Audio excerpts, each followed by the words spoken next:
El presidente Uribe dejó una huella que yo pretendo seguir. Gracias por el inmenso respaldo, apoyo y cariño a nuestro presidente Gustavo Petro Urrego. El partido, sin duda alguna, más fuerte de Colombia. Gracias a ustedes, el pacto histórico se consolida indiscutiblemente como la principal fuerza política de Colombia. De eso no hay duda.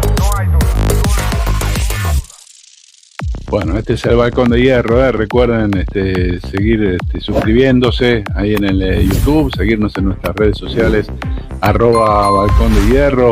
Ya estuvimos analizando la política y la gira del presidente Milei, estuvimos charlando con nuestro invitado Pedro Peretti y ahora tenemos el momento internacional con el señor Ramiro Pose. Ya algo habíamos adelantado, Ramiro.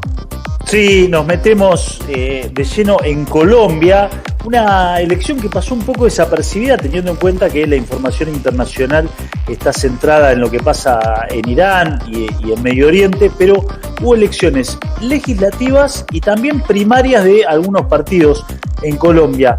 ¿Qué pasó en la elección donde se elegía la composición del Senado?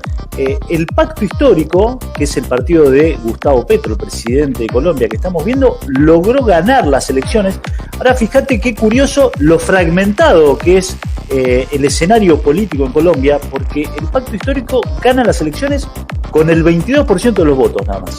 Ya con eso se asegura ser el partido mayoritario en el Senado sin tener mayoría propia. El Senado colombiano tiene 100 curules, 102 en realidad, 100 elegidos por el pueblo y después se suman 2 de unas circunscripciones especiales y uno más después de el que sea elegido vicepresidente, ¿no? de la oposición.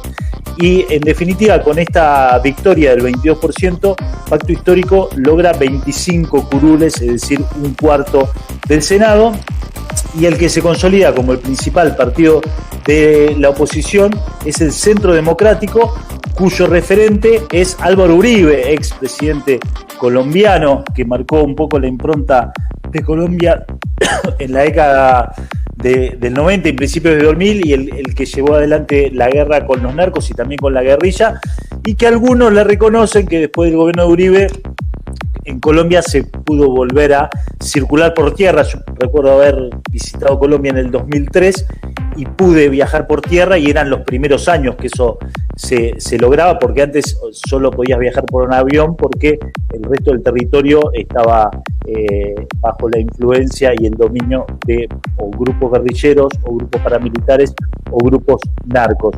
Lo cierto es que el Centro Democrático logró el 17% de los votos y de esta manera se ubica segundo con aproximadamente 18 curules. Y después tiene varios partidos, algunos de centro, algunos liberales, algunos de izquierda, que terminan repartiéndose el resto del espectro allí en el Senado.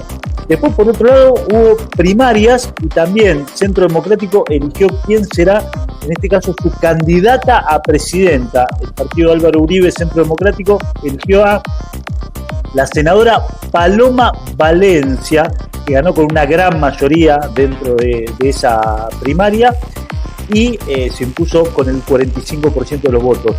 De esa primaria, Paloma Valencia es una congresista que ya tiene mucha experiencia dentro del Congreso, ahora es senadora, pero lleva 10 años en distintos cargos representativos legislativos, es abogada y filósofa, y además, bueno, renueva un poco el partido, la utilización de una figura femenina para la elección, y está muy cerca en los números, ¿no? Si uno mira estas elecciones, cerca y fragmentado, va a depender mucho de lo que pase en estos 2 meses y también de cómo se alinean los demás partidos en su voto. Hago una corrección, dije que este mes son las elecciones, perdón, es el 31 de mayo, M con M. Esta es Paloma Valencia, la candidata de Centro Democrático. Y por otro lado, en el partido Pacto Histórico de Gustavo Petro, ya se había elegido el candidato, por eso no fue a la primaria. Se trata de Iván Cepeda. Iván Cepeda es filósofo, ahí estamos viendo la imagen, estudió en Sofía, Bulgaria, Él es hijo de una persona que fue asesinada durante 1994, Manuel Cepeda Vargas, que era senador de la Unión Patriótica y que en el marco de la violencia política fue asesinado en Colombia. Iván Cepeda, su hijo, es un promotor de la paz, tuvo gran influencia en todos los pactos de paz, es un promotor también de los derechos humanos, es una figura interesante también para el pacto histórico de Gustavo Petro en un país donde no hay reelección y por eso de esta manera Iván Cepeda, que ahí lo vamos en esta imagen, buscará revalidar el triunfo de Gustavo Petro en 4 años. Así que el 31 de mayo va a haber elecciones y el 21 de junio el balotaje. Los especialistas colombianos no dudan en que habrá balotaje, difícilmente alguno de los dos llegue al 50%. Se descarta que Iván Cepeda va a estar en el balotaje y veremos si seguramente Paloma Valencia sea la otra candidata que enfrente a Cepeda en un balotaje. Pero bueno, hay que ver cómo se terminan de definir el voto colombiano el próximo 31 de mayo. Interesante esto también porque en una región donde la derecha va avanzando, recordemos que ahora está por asumir Kast en Chile después de haber ganado las elecciones presidenciales, donde la derecha ya controla Ecuador, controla Paraguay, controla Bolivia, ha retrocedido mucho, ¿no? La región. El caso de Venezuela ahora es difícil de analizar, pero el chavismo sigue en el poder. Sigo reivindicando la revolución chavista. Balcón de Hierro, banca Delcy. Balcón de Hierro, banca Delcy. Banca Delcy Rodríguez, inteligente ahí la movida. El chavismo sigue. Y bueno, la gran referencia de la izquierda y la centroizquierda, creo que también hoy es el gobierno de Claudia Sheinbaum en México. Pero bueno, interesante lo de Colombia porque Gustavo Petro fue muy criticado, pero ha logrado sostener su gobierno, ha logrado implementar algunas reformas, otras fueron frenadas por el Congreso, en función de esto que veíamos antes, un Congreso muy fragmentado. Y también recordemos lo que fue en el marco del operativo en Venezuela, que Trump en su momento dijo, vamos también por Colombia.